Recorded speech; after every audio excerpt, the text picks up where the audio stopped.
Good afternoon and welcome to DHEC's February 8 media briefing on COVID-19 vaccine in South Carolina. I'm Christy Moore, DHEC Chief Communications Officer, and I'll be facilitating today's briefing with Dr. Michael Kochka, DHEC Physician and Chief Medical Officer, and Stephen White, DHEC Immunization Division Director. Dr. Kochka will provide today's update, followed by as many facilitated questions as we can get to. And if time allows, I'll open it up at the end for questions. Before we begin, I'd like to ask everyone to please stay muted. Dr. Kochka, I'll turn it over to you now for the update.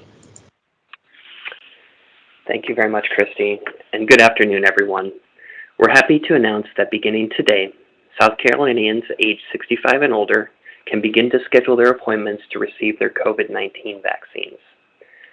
As increased vaccine allocations arrive from the federal government, and as more and more initial Phase 1A individuals receive their first and second doses of the Pfizer and Moderna vaccines, South Carolina is steadily able to expand the number of South Carolinians eligible to receive vaccine.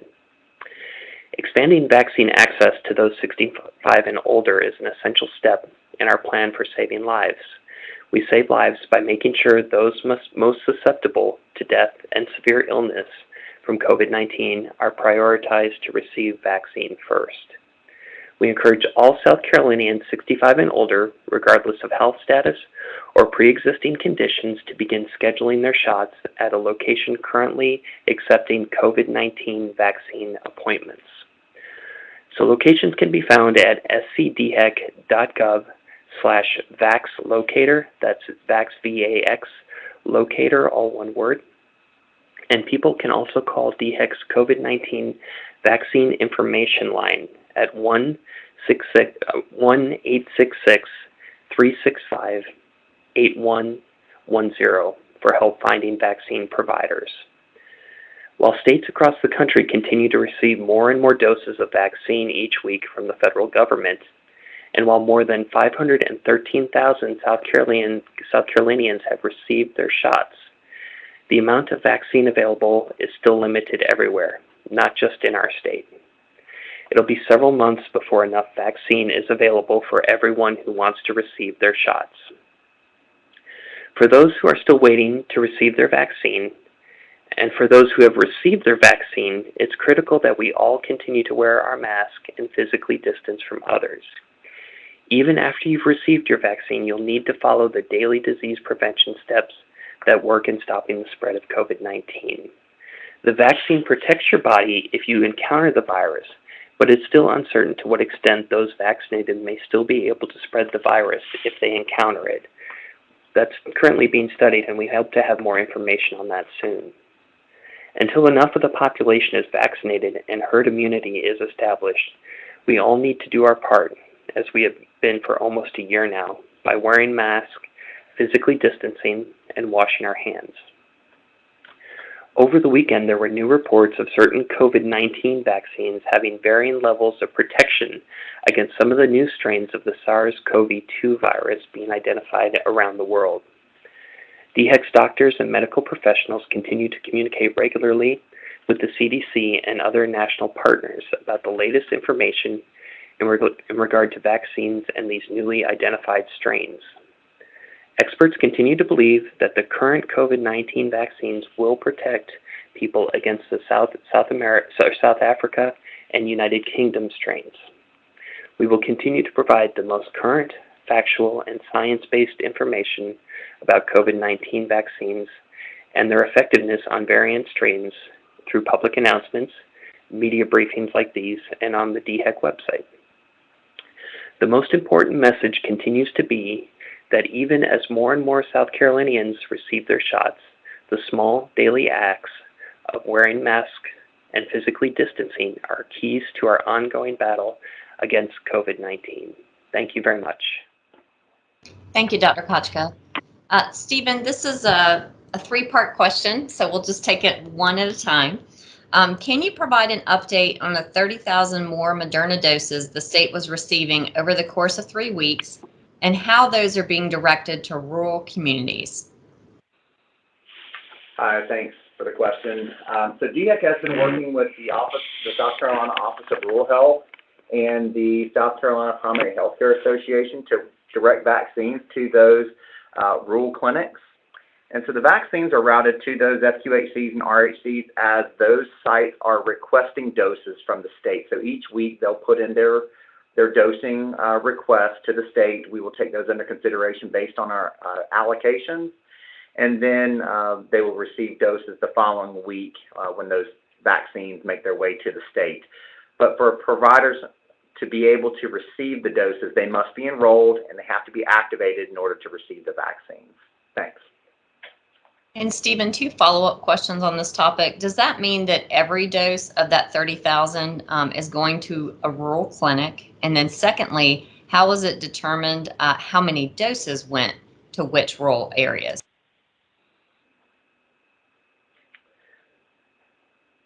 So as far as to the first question you asked about, is every dose going to rural clinics? So each week when we get our allocations, we actually have some doses that go to non-FQHC, non-rural health clinics. The additional doses that we have been receiving from the federal government on a weekly basis is based on their allocation methods. But we have been providing doses to those clinics based on their requests that they put into the state, not based on any other algorithm. So they have to, whatever they're requesting, and whatever we have left over in our allocation based on when all the other providers put in their request determines how many doses they would get on their request. I hope that answers the question. Thank you, Stephen. Dr. Kochka, can you give us an update about teachers? And secondly, will they be included in Phase 1A at some point as well? So currently we do have teachers included in Phase 1B. However, we are of course aware that the state legislator is specifically discussing different timelines and phases for teachers to receive vaccines. So we'll wait and see the results of that bill specific, that the one that has been introduced in the legislature regarding teachers. People are confused about whether South Carolina is following CDC guidelines. What's the explanation for why dozens of other states are vaccinating teachers and school staff and South Carolina is not? So you can't accurately compare a state's vaccine plan status across the board. So state vaccine plans are unique and they're specific to their state. So saying that one state is in a phase while another state is not in another doesn't really paint an accurate picture. You need to consider things like the state population, the age of its population. Does it have a lot of urban centers as opposed to rural centers, and the nursing home population as well. So there's a lot of state-specific variables that go into how and when and why a state is in a certain phase of its vaccination plan. And what recourse does a now homebound person have to get a vaccine? So yes, we're currently working with community partners to develop a plan that will help bring vaccines to those who are homebound. A new study casts more doubt on the effectiveness of the AstraZeneca vaccine fighting against the South African variant. Is DHEC being overly optimistic when they say the vaccine will be helpful even when COVID-19 variants become more present in our state? No, I don't believe so. It's unfortunate news about the AstraZeneca vaccine not working as effectively against the South African strain.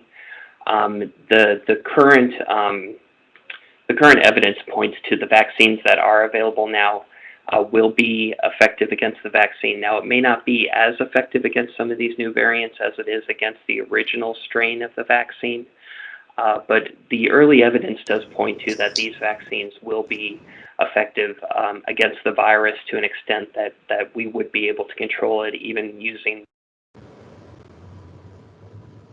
We are still hearing from 80 to 90-year-olds who are struggling to book an appointment. Is DHEC advising providers to prioritize older people as they offer and schedule appointments?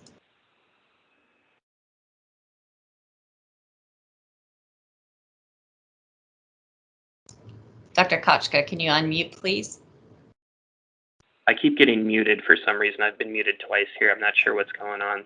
Got it. Technical difficulties. Thanks for bearing with us. So I think you asked the question about the 80 to 90-year-olds who are struggling to book an appointment. Is that correct? Yes, and whether or not we've been advising providers to prioritize those older folks as they are making appointments. Sure. So anyone having trouble making an appointment online should call our COVID-19 vaccine information line. That's 1-866-365-8110. And a phone agent there can help locate a vaccine provider and provide contact information for scheduling an appointment over the phone. So a person who has an appointment scheduled can't have their schedule replaced by another Phase 1A individual just because the person is older. And we, of course, want our elderly residents waiting to receive their. We don't want our elderly residents waiting to receive their vaccines. They can be assisted in making their appointments by calling the vaccine information line. It's open 7 a.m. to 7 p.m., 7 days a week. And we want to get all our elderly residents vaccinated as quickly as possible. And Dr. Kochka, can you provide an update on the statewide vaccine scheduling system? The viewers were wondering if it will still require an email address, and then when the pilot will end and the full scheduler be launched. So, Christy, I'm actually going to pass that over to Stephen. I think Stephen has some information on that. Yeah, thanks, Dr. Kocher. So we are continuing to pilot the new system with the clinic events being offered at DHEC. Currently, at this time, that is the only place that is available. We did experience a few issues identified over this past weekend. They're trying to get those ironed out as well, and knowing that and once we know that it's operational, working as planned, we'll consider that for expansion to the general public. I think what's also important to note is, and most folks know about VAMS being the scheduler of use to date prior to South Carolina looking to create a scheduler. South Carolina has continued to work with the CDC VAMS team on upgrades as we continue to move forward. I think some upgrades were made over the past weekend with a flexible scheduler, which allowed for there to be a link that folks would be able to click on, and instead of having to get an email invitation to the VAMS system. They are also working on several upgrades which will now eliminate the need to have an email address to be able to log in or sign up for an appointment with VAMS. And so as we're looking at both of these systems, our own system, and we're looking at the VAMS upgrades, the significant VAMS upgrades that are coming out, we're going to continue to assess both of those systems to figure out which one we will be continuing to move forward with as we go along. And Stephen, how are we handling how late the vaccine appointments are for certain people? So, for instance, some people are trying to get vaccines today, but they can't get appointments until late May.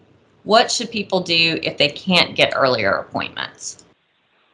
Yeah, so that is a problem when your demand of the vaccine far exceeds the supply of the state. It becomes a challenge being able to find out who has the capabilities of fulfilling appointments. So the best guidance that I can provide at this time is we would encourage individuals to view our vaccine locator website to see the list of available appointments that are statewide.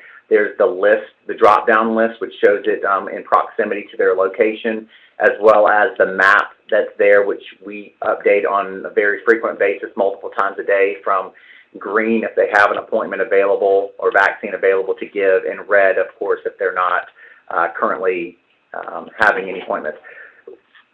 We do also hope that will, in time, be able to expand to larger numbers of providers. Right now, until the vaccine supply increases, right now we're limited to the number of providers that we can enroll in the state's COVID-19 program. But also with the federal pharmacy partnership that was announced even last week, they will start to receive those allocations early this week. I believe the 8th, they would be able to get those vaccines, and hopefully that would open up some additional access points to individuals that fall in the phases and the age groups. Thank you. Thank you, Stephen. Dr. Kochka, could you refresh us on best practices for securing your second dose of vaccine? When should a person be scheduling their second appointment, and should they be going back to the same location they got their first dose, and if so, why? So we do recommend that individuals not leave their first appointment without having an appointment for receiving their second vaccine.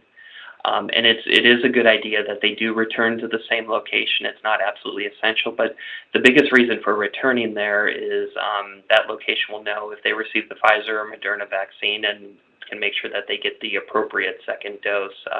We want to discourage vaccine mixing. It's really not recommended at this point, and they can make sure they get the second dose with the same vaccine. And South Carolina is among the top 10 states with the oldest population. How has that made the effort to get people vaccinated more challenging? Sure. So the CDC is distributing vaccines based on each state's population. So unfortunately, if you have a larger population shifted into that phase 1A, you're going to have more challenge getting the vaccine out. You're going to have a larger population relative to other states that needs the vaccine when it's in the shortest supply, unfortunately. So there definitely are challenges when you do have that older population. And do you know, how has call volume been today with people 65 and older being incorporated now into phase 1A? Have there been any issues? So call volume has definitely been increased today, but we've not experienced any issues as of yet. So as of 10 a.m. this morning, call agents responded to 3,000 calls. So since the phone lines are open at 7 a.m., that's about 1,000 calls an hour. The DHEC COVID-19 vaccine information line and the care line are both working smoothly right now. We've activated all available phone agents to assist with handling the expected increase in calls with those 65 and older trying to make appointments. For accuracy in our reporting, is it accurate to say the governor requested and/or made the decision to move individuals age 65 and up from phase 1C to phase 1A? So as with the state's entire vaccination plan and phase outlines and guidance, these are joint decisions made by South Carolina as a whole. So the governor's office, DHEC, and the Vaccine Advisory Committee, as well as other state agencies and key partners, have all had a voice in helping South Carolina craft the most fair and equitable distribution for vaccines. And this will be our last facilitated question. If someone has been vaccinated and they come into contact with someone who has COVID, what's the guidance for the vaccinated individual regarding quarantine? So as of right now, CDC is still using very cautious guidelines, and they are recommending that someone who has been vaccinated, who does come in contact with someone who's contagious with COVID-19, go ahead and follow the quarantine protocol. Now that's an abundance of caution approach, simply because we just don't know. The studies that were done on the vaccine were looking at clinical disease and severe disease. It wasn't looking at this asymptomatic transmission, so we don't know as much about that right now, what the risk will be for those who have had the vaccine to potentially spread it after coming in contact with the virus again. I know it's frustrating guidance right now. It should be understood the vaccines really are going to be our way out of this pandemic. So it's a slow, stepwise process. Hopefully we'll have more information on this possibility of asymptomatic transmission soon. And as we get more and more people vaccinated, we'll see that herd immunity effect anyway. So it's going to be a much smaller issue. So the vaccines that we have are really safe, really effective, and ultimately look like they're going to be our way to see the end of this pandemic. Thank you, Dr. Kochka. Morgan, you've got a question? Yes, thank you, Christy. Hi, I have a question about the care line. When you go on the website for the essentially kind of how it describes it kind of says something along the lines of like who can get a vaccine appointment. So can you kind of tell us if people can go to the care line to set up a vaccine, and kind of how that has been working and what you guys are doing to make sure that the care line isn't blocked so that people are able to get through and get their questions answered. So we actually have two different lines set up. We have our COVID-19 vaccine information line. That's the number that I gave earlier. And then we also have our regular care line. Our care line operates normally, outside of the pandemic, operates 5 days a week to answer questions that come up. So we do have it running more extended hours right now. So the care line is for general COVID-19 related questions. People who have questions about quarantine, isolating after cases, general COVID-19 questions should go to the care line. Our vaccine information line should be used for that purpose of helping to find vaccine appointments. They're the ones who can locate available appointments and provide contact information there. And for both of these lines, we've made sure to increase our operators who are available to answer those calls so that we can keep hold times to a minimum and keep calls coming through as efficiently as possible. And Damien, you've got a question? Yes, thank you. Going back to something that Stephen said earlier, you were talking about providing doses to clinics based on their request, but I assume if a clinic requested like 5,000 doses, you guys wouldn't be able to fulfill that. Can you kind of speak more mechanically towards how these rural clinics, the amount of doses provided to these rural clinics is decided? How are they coming up with that number to request? Thank you. Sure. So initially, when we set up a lot of the clinics, and some of this information, I believe, can be found online, they received Moderna doses. And when we set these guys up, we worked with the Office of Rural Health, and we also worked with the Primary Healthcare Association. And we set them up. They initially got 200 doses each. That's how many doses they ended up getting at each of their facility locations to vaccinate their staff and to kind of start them off with something, because we knew that they also they need to get their staff vaccinated before they maybe started looking to vaccinate those outside their walls in the community.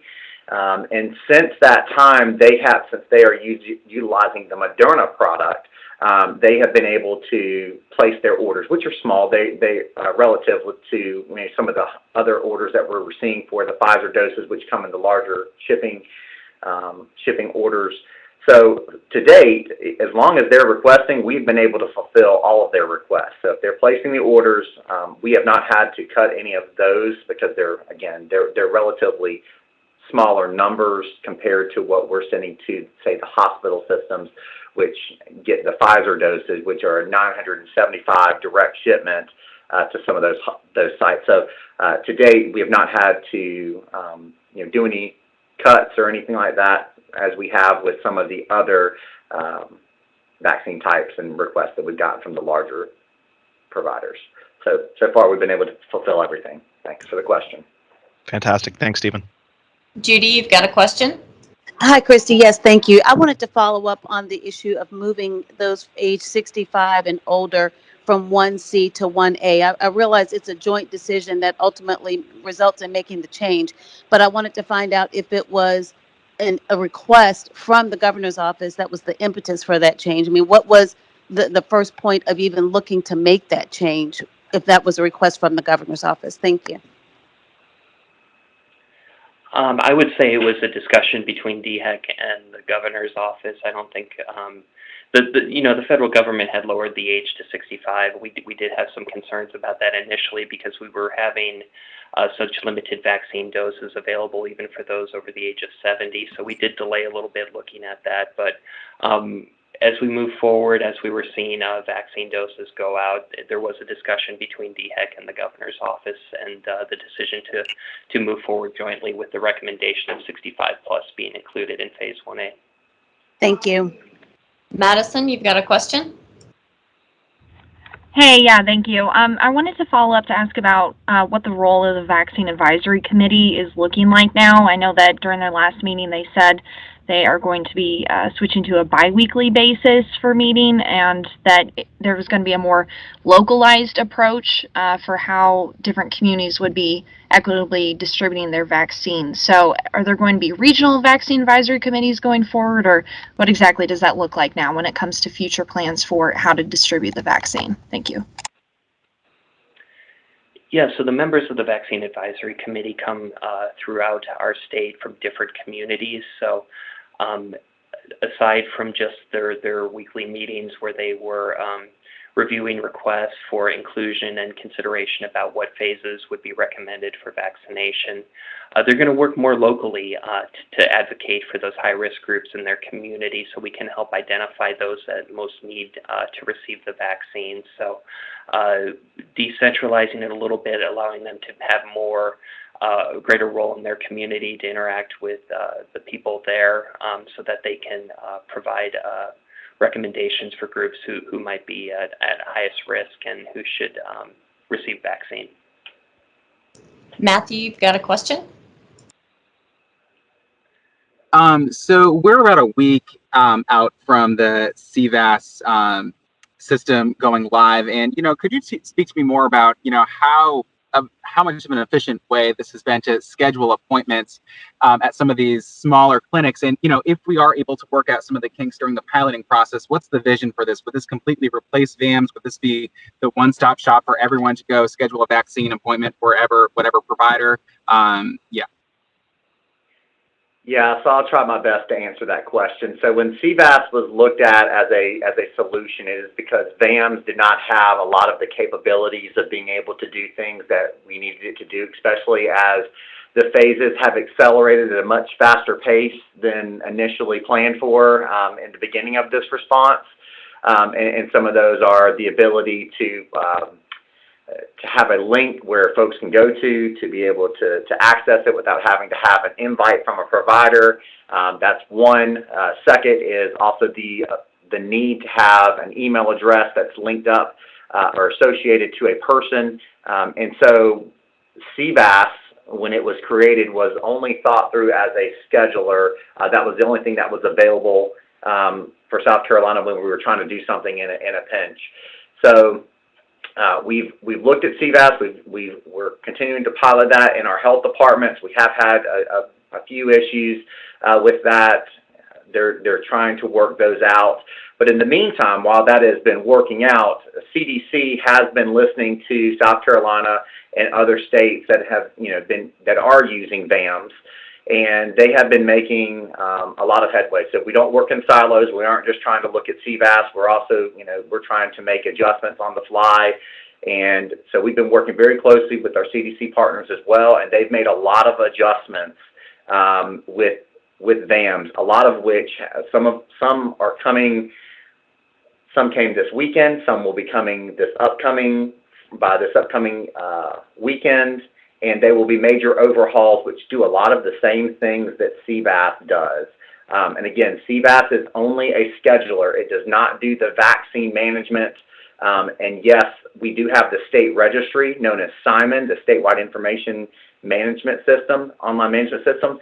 But that is, the issue is with that system is that it's more difficult to place an order in SIMON than it is in VAMS, due to the reconciliation that has to happen with a vaccine order in SIMON, due to dose level accountability being so strict in SIMON, whereas a request, when they put the request into VAMS, as they currently do, that is just a request.